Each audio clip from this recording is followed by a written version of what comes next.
창밖에 비가 잔잔하게 내리고 있습니다. 소위 창밖엔 비, 창안엔 지평선생과 여러분의 공부. 자, 지금부터 3장의 어문규정 공부해 보겠습니다. 앞부분에 1장은 여러분들 어휘에 대해서 전반적으로 살폈고, 2장은 어법, 소위 자연스럽고 올바른 문장을 공부해 드렸죠. 자, 오늘은 3장의 어문규정입니다. 어문규정은 제가 잠깐 판서를 이렇게 아울러 놨죠. 어문규정은 4대 규범을 일컫기도 합니다. 어문규정이라 하면 보통 언중들 간의 원활한 의사소통을 위해서 공신력 있는 기관, 그러니까 우리나라 같으면 공신력 있는 기관은 국립국어원이에요. 따라서 국립국어원에서 제정한 각종 언어에 대한 약속 규범입니다. 규칙이죠, 일종의. 자, 이것은 꼭 지켜줘야 하는데 여기에 4가지가 있습니다. 4가지가 한글 맞춤법, 그리고 표준어 규정, 외래어 표기법, 국외 로마자 표기법 하는 것이 4대 어문 규정입니다. 그래서 우리 교재에는 1절, 2절, 3절 외래 표기와 국외 로마자 표기를 묶어서 3절 이렇게 3개의 테마를 4대 어문 규정으로 엮어봤습니다. 자, 여러분들 교재 한번 보시죠. 앞에 리드문이 있고요. 320쪽 보면은 이 어문 규정에 관련된 출제 경향과 평가 요소 그리고 학습 전략들이 있어요. 사실 이 규범이라고 하는 것은 문법적으로 해석하고 그것을 적용하는 것은 국어 관련 전문가, 저라든지 국어학자들이 할 일이지만 우리 일반적인 국민들이나 언중들은 이러한 규범에 맞게끔 생활을 해야 원활한 의사소통이 가능해집니다. 그래서 우리 수험생의 입장에서 규범이 무엇인지 정확하고 이해하면서 올바른 언어 생활을 해나갈 수 있는 능력이 있는가 하는 것을 평가 기준으로 삼죠. 자, 우리 국어능력 인정시험에서는 어문 규범에 관련된 문제를 5문항 제시합니다. 공부해야 할 내용에 비해서 문제가 좀 적지 않냐 이런 생각을 해봅니다만 매우 중요한 곳이에요. 그래서 주요 평가 내용이 있고, 여러분들 초점은 뭐냐 하면은 실제 언어 생활과 어문 규범에서 정한 각종 규정이 있죠. 여기서 편차가 생기는 경우가 있습니다.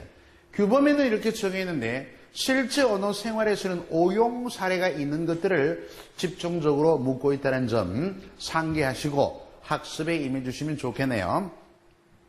자, 각 파트별로 학습 전략이 나옵니다. 먼저 한글 맞춤법 하면은 표기 규정이죠. 어떻게 한글로 적는가 하는 문제인데 이 영역에 오용 사례가 많은 몇 가지 표기를 집중적으로 묻는 이런 특질이 있어요. 그래서 1번 거기 번호가 있죠. 320쪽 중간쯤에 돈법칙 관련한 한조의 표기, 활용형 표기, 사이처 표기, 준말 표기, 띄어쓰기 규정, 그리고 부사형의 표기, 구분해야 할 유사 형태 이어 57항. 여기까지가 본문이고 부록으로 나오는 문장보도 가끔 나옵니다. 자, 이런 것들이 비중이 있으면서 우리 한글 맞춤법은 총 6장 57항으로 본문이 구성되고 부록으로 문장보가 이렇게 구성이 되어 있습니다. 그 다음 두 번째로 표준어 규정은 보면은 매회 한 문항, 많게는 2문항 정도 출제됩니다. 그래서 2개 있죠. 하위 범주로 표준어 사정 원칙 하나 하고요. 그 다음에 표준 발음법 이렇게 있습니다. 우리가 이 표준어 사정 원칙 하면은 표준어를 어떤 것을 정하느냐. 그러니까 지금까지 같은 뜻으로 여러 형태가 쓰일 때 어떤 것을 기준으로 하느냐. 이런 기준을 정한 각종의 규약들입니다. 그래서 표준어 사정 원칙은 총 26항까지가 있고요. 발음 변화에 따른 표준어, 어휘 선택에 따른 표준어 이렇게 해서 쭉 열거를 하고 있습니다. 그리고 표준 발음법은 음성 표준어를 해도 과언이 아니죠. 과연 발음을 어떻게 하느냐. 이 표준 발음도 정확하게 해야 원활한 의사소통에 지장이 없게 된다는 취지에서 정해둔 것입니다. 이런 표준 발음법은 총 30개 항으로 특히 제출 범위는 이중 모음의 발음이라든지 또는 겹받침의 발음 이런 것들이 아주 비중 있게 다뤄지죠. 자, 그리고 외래 표기법과 로마자 표기법. 외래는 국어의 어휘 범주에 포함이 된다고 앞에서 지적한 바가 있습니다. 이러한 국어의 어휘이므로 어떻게 적어야 하는가라는 표기 규정이 있어야겠죠. 그런 표기 규정을 외래 표기법이라고 합니다. 물론 외래는 또 순화의 대상이니까 정확한 표기법도 알아야겠지만 순화어도 더불어 수험생의 입장에서 알아두는 게 훨씬 수업을 위해 또 시험의 높은 고득점을 위해 좋을 것입니다. 그 다음에 국어의 로마자 표기는 국어의 단어, 즉 어휘를 로마자로 어떻게 적느냐 하는 규정입니다. 여기도 외래 표기법과 함께 더불어 한 문항 정도 출제되고 있죠. 그 기본은 발음 중심의 저문법이다. 나중에 저와 함께 규칙을 간략하게 배우고 적용하는 능력을 훈련하시면 큰 무리수가 없을 것이라 보입니다. 자, 이렇게 네 가지의 뭡니까? 4대 규정, 즉 어문 규정에 대한 본격적인 학습이 이제 이어집니다. 자, 우리 322쪽 보겠습니다. 한글 맞춤법 이렇게 나왔죠. 1절. 여러분들 한글 맞춤법 지금 보면 크게 보면은 한글 맞춤법은 단어에 대한 얘기 57개 항을 나누면 다음에 띄어쓰기 단어의 범주를 넘어서죠. 문법에서 배우시죠. 띄어쓰기 어절 개념으로 그 다음에 문장 부호 이렇게 세 가지를 언급하고 있습니다. 이 부분은 본문에 있고요. 여기는 뭐다? 부록에 연결이 되어 있습니다. 과연 그러면 한글로 어떻게 적는가는 표기 철자법에 대한 기준입니다. 자, 먼저 기출문제 보실까요? 기출문제 1번 들어갑시다. 밑줄 친 부분이 맞춤법에 바른 것. 자, 한글 맞춤법 57항에 보면은 발음은 거의 동일해요. 그런데 표기가 다르면 뜻도 다름이 있죠. 그래서 다음에 두 단어는 각각 구분하여 적는다 해서 예항들이 많이 나옵니다. 그 중에 예항들이 이런 것들 부딪히다와 부딪히다 발음은 동일합니다. 노라고 느라고는 발음과 표기가 다르죠. 자, 이 부딪히다와 부딪히다는 제가 의식적으로 표기대로 발음합니다. 원래 표준 발음은 부딪히다예요. 자, 어쨌든 부딪다 어떤 사물에 닿았다가 부딪다인데 여기 치가 뭐죠? 강세 접사입니다. 강하게 가닿았다는 것이고 여기 희는 피동접사예요. 부디듬을 당하다 이런 얘기입니다. 그렇게 구분해서 예항과 더불어 보시고 그리고 노라고 하는 것은 나름대로 한다고 한 것이 결과가 기대치 이하일 때만 있습니다. 나름대로 한다고 한 것이 이 모양이다 이렇게 기대치 이하일 때 느라고 같은 경우에는 여러분들 무엇으로 인하여 공부하느라고 밤을 새웠다. 공부하는 일로 인하여 이런 인과관계성이 강한 표현입니다. 이 표기가 다르니까 이런 뜻구비를 명확하게 하시면서 적절하게 한글로 표기되는 바에 대한 정확한 판별을 하셔야 된다 이런 얘기예요. 이런 문제 57항과 더불어 연결한 게 두 문항으로 제가 1번으로 제시했습니다. 자, 다음 2번 볼까요? 맞춤법의 어른가? 이 부분은 한글 맞춤법 39항 40항에 걸쳐 있는 본말과 준말 표기입니다. 보시면은 여기가 간편하게 넉넉하지가 본말이에요. 본말은 원래 본뒷말이라 형태의 본래 형태를 뜻하고 간편케 넉넉지 하는 것은 준말입니다. 근데 여러분들 잠깐 보시면은 간편하게 넉넉하지 이래서 다들 하가 들어있지만 얘는 하와 하의 히읗과 기역이 축약되어서 격음이 연출되었죠. 따라서 간편케 이렇게 된 반면에 넉넉하지 같은 경우에 준말은 넉넉치 이래서 치읓이 아닌 뭐죠? 지읒입니다. 넉넉지입니다. 나중에 설명이 되겠습니다만 여기서 간결하게만 얘기하면은 자, 하 앞에 자, 하가 지금 동사와 전미사인데요. 여긴 간편한다, 넉넉한다는 형용사와 전미사죠. 어쨌든 전미사인데 앞부분에 니은이 왔다, 앞부분에 기역이 왔다. 이 차이는요. 니은은 유성음입니다.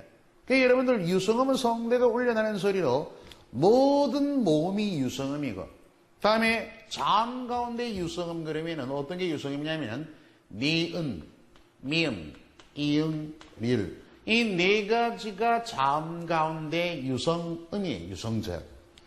그리고 모든 모음이 해당하는데 이런 유성음 뒤에 하가 올 때는 어떻게 한다?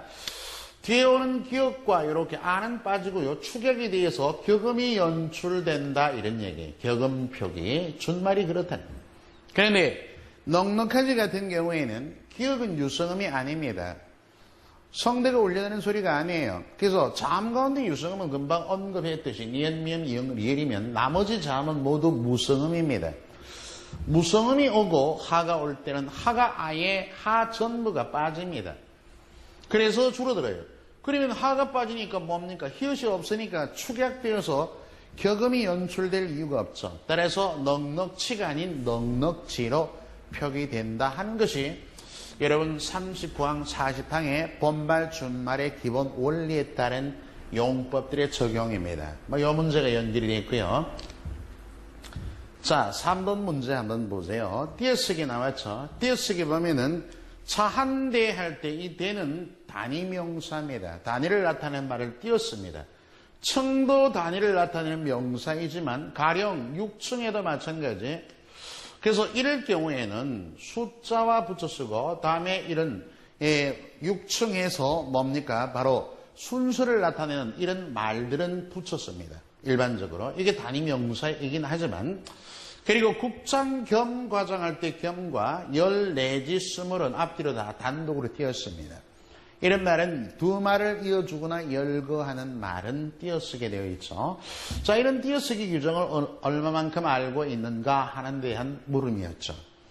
최근에 문제들이 이렇게 제시되고 있습니다. 한글 맞춤법에 골고루 연결이 되어 나옵니다. 제가 앞에서 지적한 여러분들 자주 나오는 빈출 유형에 대한 얘기와 더불어서 또 꼭 공부해야 할 초점을 둔 그 파트들이 있습니다. 그런 것들을 중점으로 하면서 나머지 항목에 대해서도 면밀히 공부해야 할 것이에요. 자, 여러분 교재 이제 이번에 한글 맞춤법 유형 학습에 들어가 보겠습니다. 여러분 교재 324쪽입니다. 자, 유형 학습 시작해 볼까요? 한글 맞춤법 규정 문교부 교시 제88-1호.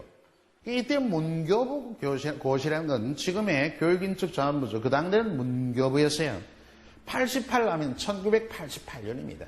따라서 한글 맞춤법 및 표준어 규정은 1988년 이렇게 고치겠다 하고 공지를 하고 1989년 3월 1일부터 시행령이 떨어졌습니다. 우리들이 지금 2013, 2014년 쓰고 있는 한글 맞춤법은 1989년부터 시행된 얘기들. 무려 가만히 보니까 30년, 20년 넘게 이렇게 적용이 되어 왔는데도 그리고 제도권의 국어시험에서 아주 강하게 나오는 부분인데도 학생들이 많이 모르고 있고 또 정답을 잘 못 내는 것이기도 합니다. 이 이유는 한글 맞춤법 및 이 4대 규범은요, 실제 언어 생활의 규정이지만 그 이전에 우리 이론 문법적 지식과 상호 유기적인 학습이 되어야 온전하게 해석해낼 수 있습니다. 그래서 문법 파트가 조금 건조하고 학생들이 접근을 조금 어렵게 만드는 구석이 없잖아 있거든요. 바꿔 말하면 우리 학생들이 문법 교육이 확고하게 연결되어 있지 않습니다. 그래서 문법에 대한 이론을 잘 모르시니까 여기 4대 규범도 이 문법을 토대로 정한 규정인데 문법과 상응하는 연계성이 닿지 않아서 이런 적용을 잘 못한다. 저는 그렇게 생각합니다. 그래서 문법적 설명이 필요한 것은 조금 깊이 있게 문법과 연계해서 해석해내는 수업을 해나가도록 하겠습니다. 자, 조금 전에 제가 읽었듯이 여기 한글 맞춤법은요, 잘 보시면은 본문과 구성이 이렇게 되어 있어요. 본문과 다음에 부록으로. 본문이 제6장, 다음에 제57항까지 있습니다. 항목이 57개 항이에요. 그리고 부록은 문장 부호로 이렇게 이제 두 개의 파트로 구성이 되어 있습니다. 물론 문장부도 따로 공부하겠지만 57항에 1항부터서 57개의 항에 걸쳐서 어떤 규정들을 해놓았는지 면밀히 살펴야겠죠. 자, 먼저 앞부분에 한글은 어문 문자는 자음 모음으로 나누어지는 문자입니다. 그러니까 여러분들 한글 맞춤법이 왜 필요한가를 한번 보죠. 자, 여기 보면은 비읍과 아 비읍, 종성의 비읍을 이렇게 적으면 밥입니다. 밥. 이게 뭐냐면 하나의 이 글자가 하나의 음절이에요. 음절. 근데 이 음절을 나누면 비읍과 아와 다음에 비읍으로 초성, 중성, 종성에서 뭐예요? 이게 바로 자음이고 모음이고 자음입니다. 이렇게 자음, 모음으로 나누어질 수 있는 문자를 무엇이라 하냐? 음소 또는 어문 문자라 그래요. 그래서 이 대표적인 문자 가운데 어문 문자는 우리 한글도 있지만 알파벳도 A, B, A는 모음, B는 자음 이런 식으로 어문 문자에 해당하죠. 근데 우리 국어의 표기는 어떠냐 하면은 우리 한국어의 표기 지금 국어의 표기는 보시면은 이런 어문 문자임에 자음 모음으로 나누어짐에도 불구하고 음절 단위로 표기했어요. 이때 음절 단위라는 한 글자 단위로 표기를 했습니다.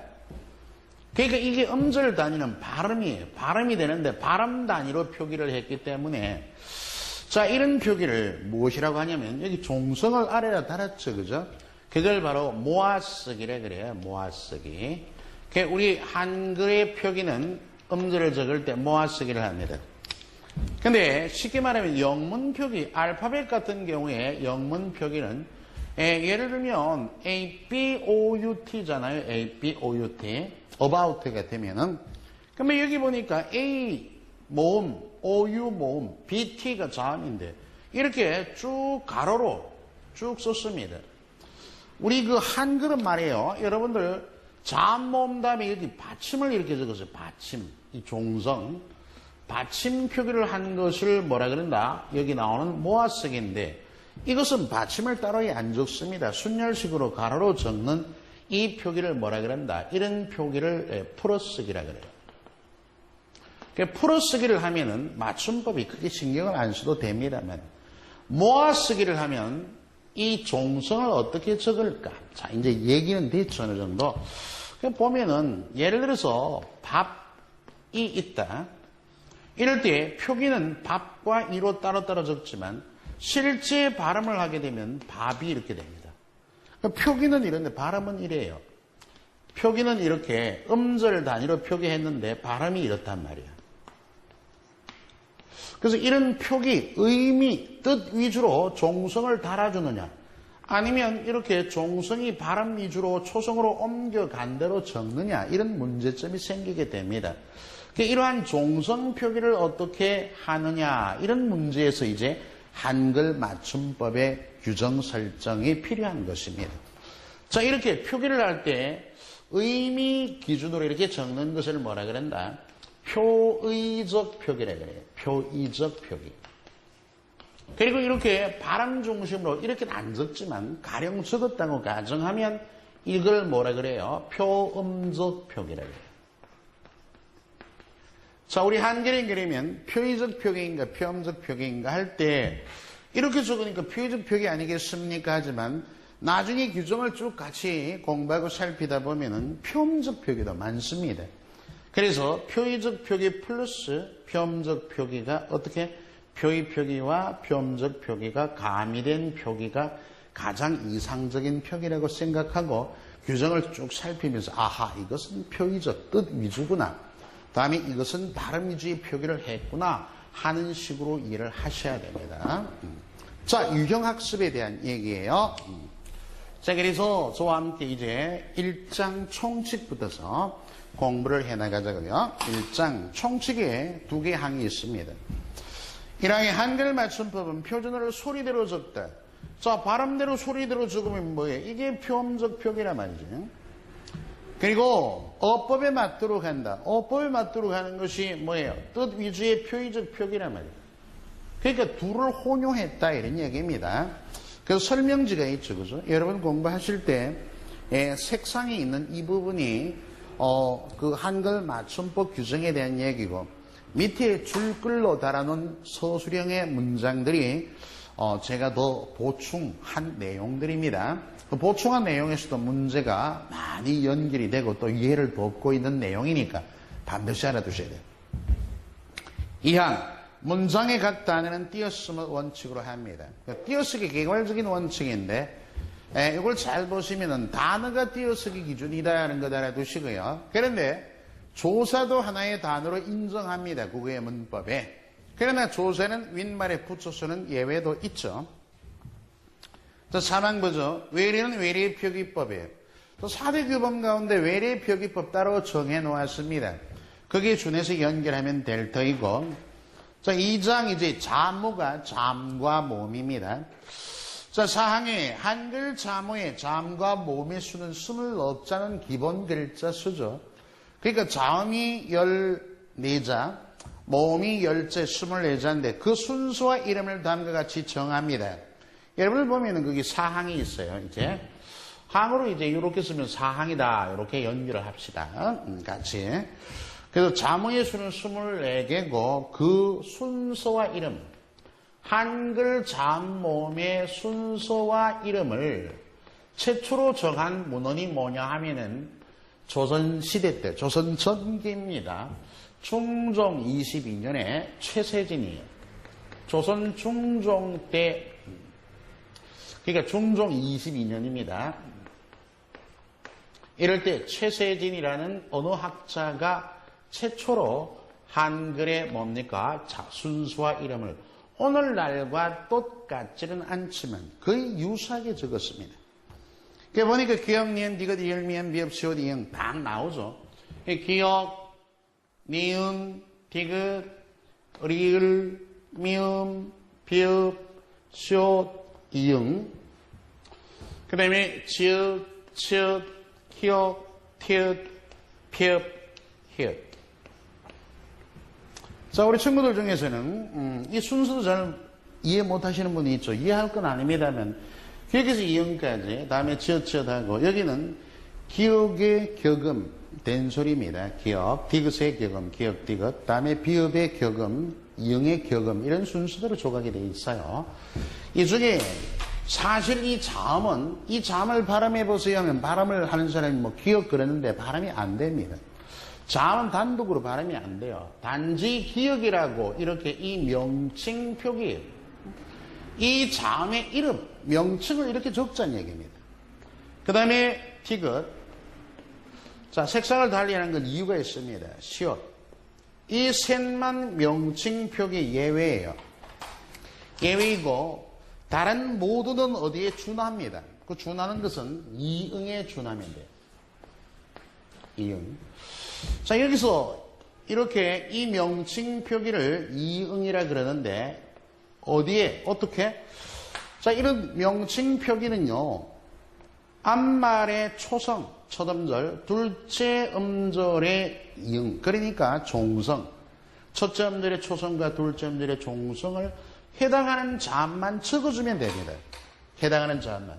요 셋은, 이것 세 개는 예외예요. 그 다음에 니은 이렇게 말이죠. 니은, 리을, 그죠? 미음, 명칭 표기가 그랬습니다. 비읍, 이응. 그 다음에 얘네들도 마찬가지죠. 지읒 이렇게. 다음에 치읒. 이렇게 뭐예요? 앞말의 초성과 둘째 음절의 종성만 해당하는 자음만 적어주면 되겠다. 그지? 요거 주의하고요. 티읒. 다음에 피읍, 히읍 이렇습니다. 명칭 표기입니다. 그죠? 명칭 표기. 얘네들은 왜 예외가 있는가 하는 것을 조금 깊이 공부하셔야 돼요. 기역, 디귿, 시옷. 자, 하나만 얘기를 하면은 이 훈몽자회라는 책에서 최재진의 훈몽자회라는 책에서 이 명칭과 순서를 최초로 규정을 했어요. 그런데 이 훈몽자회가 어린이용 한자학습서입니다. 용도가. 한자학습서이기 때문에 이 명칭을 어떻게 적었냐니까 한자로 적었어요. 예를 들면 여러분 한자 또 갑자기 나오니까 조금은 그렇습니다만은 자 여기에 잠깐만요. 은자를 먼저 적었네. 잠깐만 기다려보세요. 자, 니은 같다면 한자로 표기할 수 있어야 되죠. 음으로. 이런 한자에 해당하는 음이 있어야 됩니다. 자, 그런데 이제 먼저 요거부터 얘기할 거예요. 시옷 같은 경우에는 이 옷이란 원래 이 규정대로 한번 적어봅시다. 그럼 얘는 이 원래 원칙대로, 이 원칙대로 준해서 적으면 기읍이에요, 기읍. 그죠? 기읍입니다. 다음에 뭐죠? 시읍이잖아요. 다른 것은 다들 원칙에 준해서 적으면 한자에 해당하는 음이 있습니다. 그런데 말입니다. 여러분 생각해 보면은 이 읍이라든지 그 다음에 으이라든지 규정에 따라 적고 보니까 이런 이런 발음을 가진 음을 가진 한자가 없어요. 그럼 어떻게든 한자로 적긴 적어야 되는데 가령 시옷 같은 경우에 어떻게 적었냐니까 이렇게 적었어요. 시, 대시죠. 이렇게 적어놓고 어떻게 했냐면 어디죠? 여기다 괄호를 딱 해뒀습니다. 이렇게. 자, 얘는 보시죠. 떼시입니다. 떼시. 얘는 뭐예요? 옷의예요. 옷의. 그래서 이런 음을 지닌 한자가 없기 때문에 어떻게 이렇게 적어놓고 이 괄호한 부분은 뭐로? 훈으로 읽으라는 얘기예요. 그래서 이렇게 시옷 이렇게 훈으로 읽었기 때문에 뭐다? 오늘날 명칭 표기가 시옷이 된 겁니다.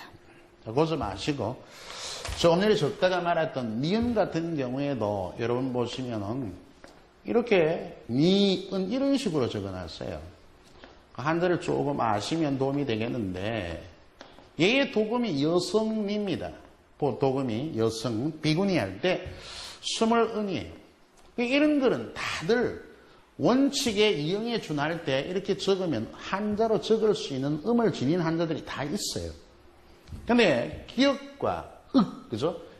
디귿과 다음에 시읒은 한자로 적을 수 있는 음을 지닌 한자가 없기 때문에 이렇게 편법을 적용한 겁니다.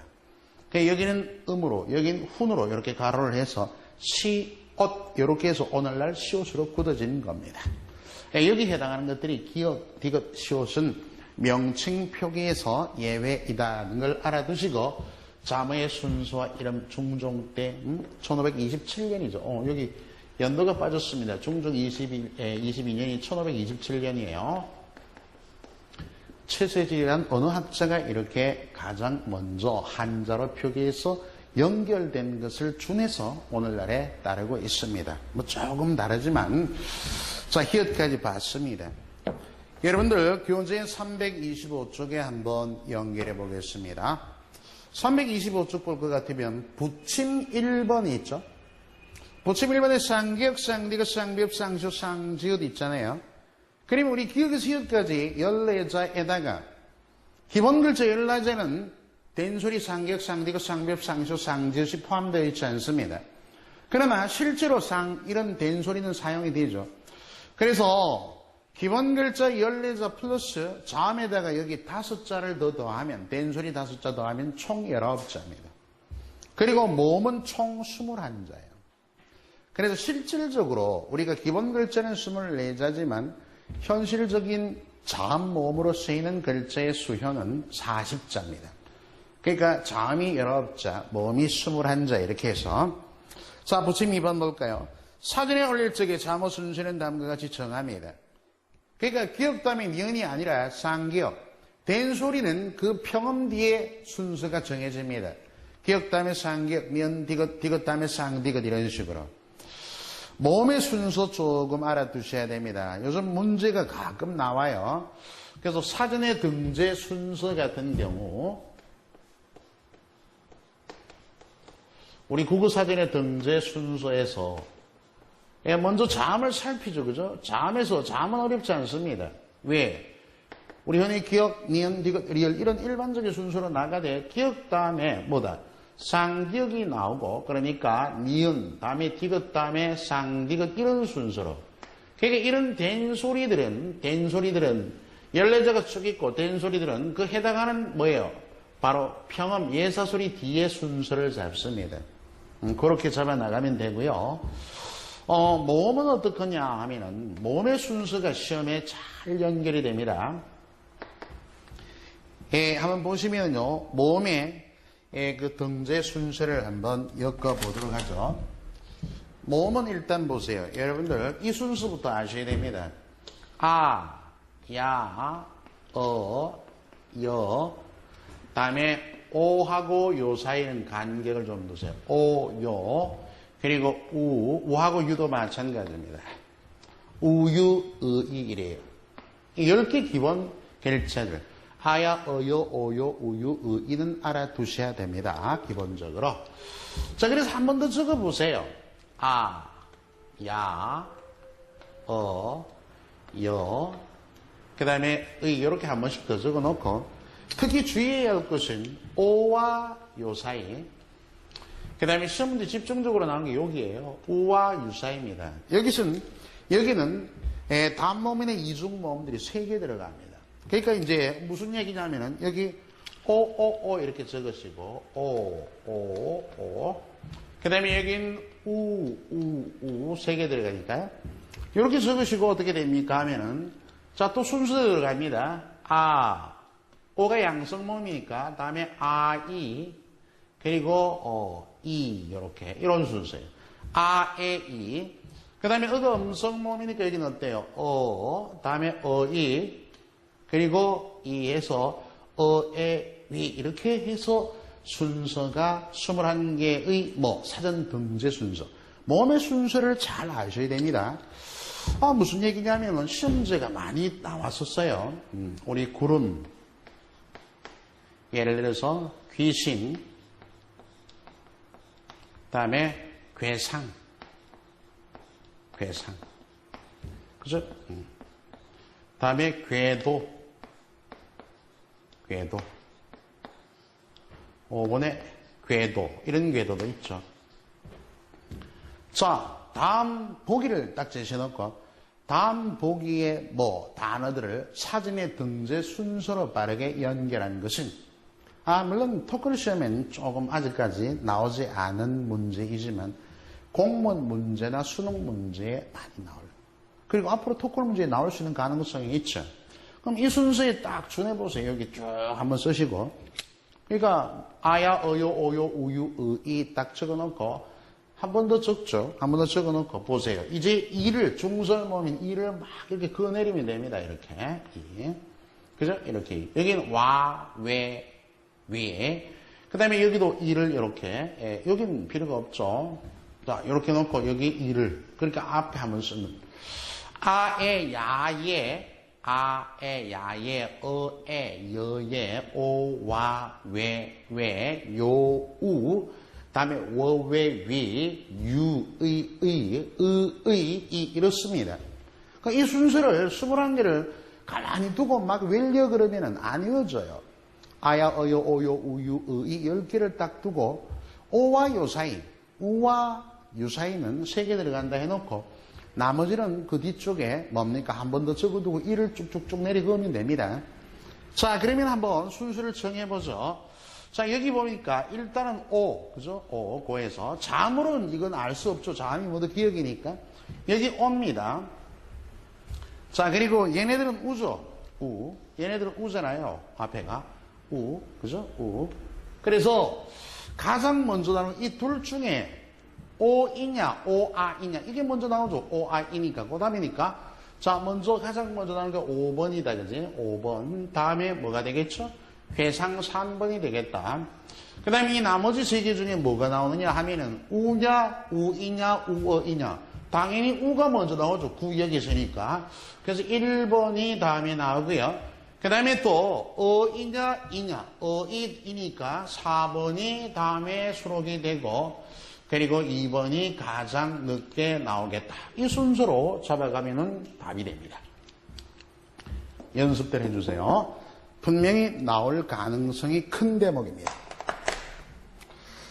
자, 그래서 밑에 설명지 한번 읽어두시고요. 첫 시간은 한글 맞춤법 4항까지 공부했습니다. 자, 잠깐 쉬었다가 5항부터 이어가도록 하죠.